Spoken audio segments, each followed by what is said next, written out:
क्या ट्रंप कुछ बड़ा करने वाले हैं? यूक्रेन में शांति की बात करने वाले ट्रंप एक बार फिर से खबरों में हैं। इस बार खबरों के पीछे की वजह होती है, सवाल उठ रहे हैं कि क्या अमेरिकी राष्ट्रपति वेस्ट एशिया में धमाके की तैयारी में हैं? वैसे तो अमेरिका पहले से ही हूतियों पर बमबारी कर रहा है, लेकिन अब जो खबर है वो डराने वाली है। दरअसल हिंद महासागर में हलचल तेज हो गई है। अमेरिका के सबसे खतरनाक B-2 स्टील्थ बॉम्बर इस इलाके में पहुंच चुके हैं। ये बॉम्बर डिएगो गार्सिया में उतरे हैं, जो हिंद महासागर में ही एक दूर दराज का टापू है। बताया जाता है कि यहाँ अमेरिका और ब्रिटेन का संयुक्त मिलिट्री बेस है और बीते कुछ दिनों से यहाँ जबरदस्त एक्टिविटी देखी जा रही है। एक दावे के मुताबिक कम से कम 7 B-2 बॉम्बर यहाँ पहुंचे हैं।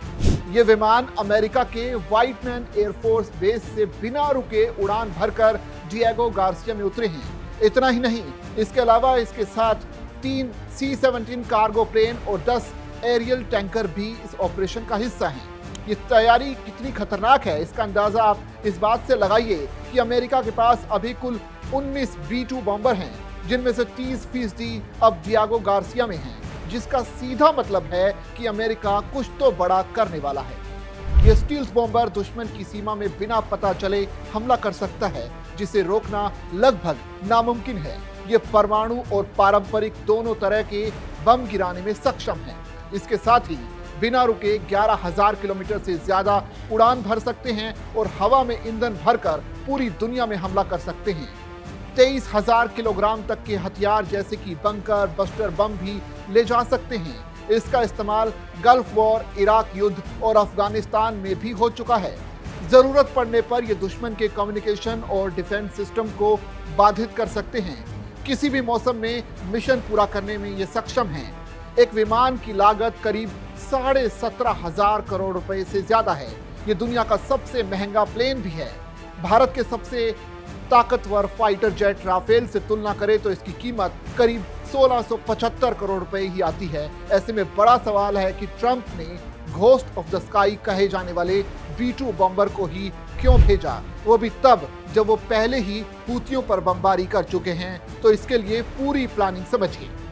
दरअसल ट्रंप हूतियों और ईरान को एक कड़ा संदेश देना चाहते हैं। अमेरिकी राष्ट्रपति बनने के दूसरे ही दिन ट्रंप ने हूतियों को विदेशी आतंकी संगठन घोषित कर दिया।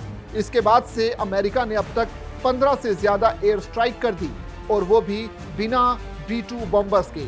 अब जबकि B-2 बॉम्बर्स आ चुके हैं, इसका मतलब है कि अगले हमले और भी ज्यादा घातक होंगे। अब सवाल ये है कि हमला यमन में करना है तो B-2 बॉम्बर डिएगो गार्सिया में ही क्यों उतरे? इसका जवाब अमेरिका की रणनीति में छिपा है। डिएगो गार्सिया यमन से 3,500 किलोमीटर दूर है, ईरान से करीब 4,500 किलोमीटर दूर।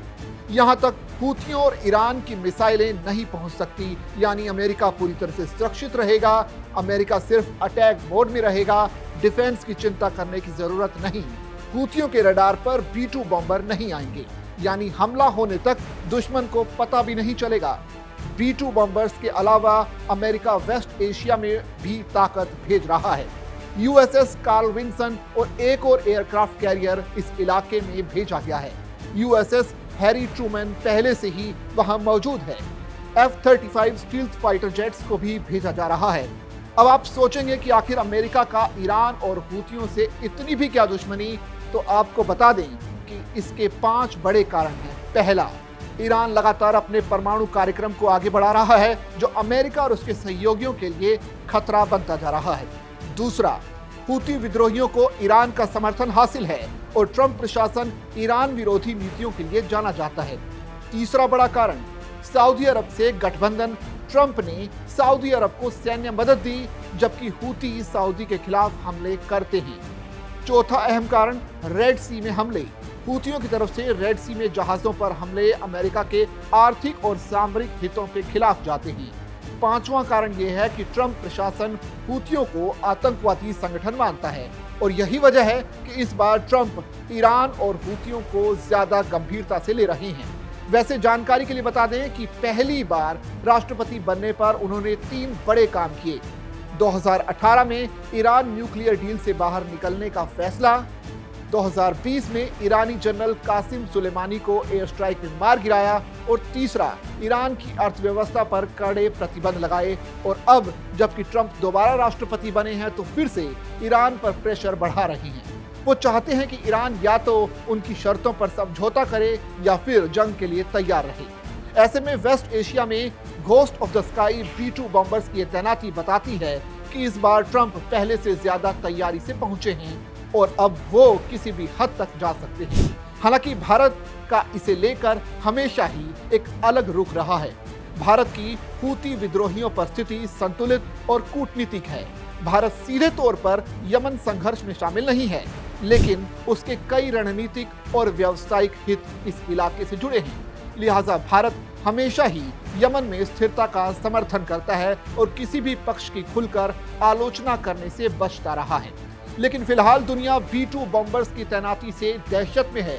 सवाल है, क्या दुनिया एक और युद्ध के मुहाने पर आ खड़ी है?